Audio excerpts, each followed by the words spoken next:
और इस वक्त एक बड़ी खबर का रुख कर रहे हैं। हेलीकॉप्टर हादसा मामले में ग्रुप कैप्टन वरुण सिंह का भी इंतकाल हो गया है। हेलीकॉप्टर हादसे में शदीद तौर से जख्मी हुए थे वरुण सिंह और अब जो खबर मिल रही है बेहद ही अफसोसनाक और गमजदा है। ग्रुप कैप्टन वरुण सिंह का भी इंतकाल हो गया है। बेंगलुरु में उनका इलाज चल रहा था। कुन्नूर हेलीकॉप्टर हादसे में जख्मी हुए थे वरुण सिंह और उम्मीद ये की जा रही थी कि शायद वो जल्दी से रिकवर कर पाएंगे, लेकिन अब ये बहुत दुखद खबर मिल पा रही है, बेहद अफसोसनाक खबर मिल पा रही है कि ग्रुप कैप्टन वरुण सिंह भी अब हमारे बीच नहीं रहे हैं, वो भी इंतकाल फरमा गए हैं।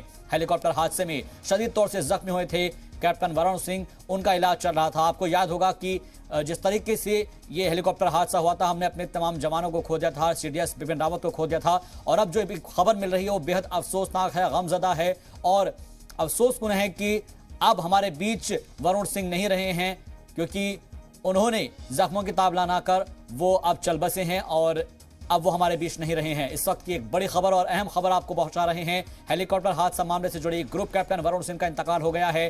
हेलीकॉप्टर हादसे में शदीद तौर पर जख्मी हुए थे कैप्टन वरुण सिंह।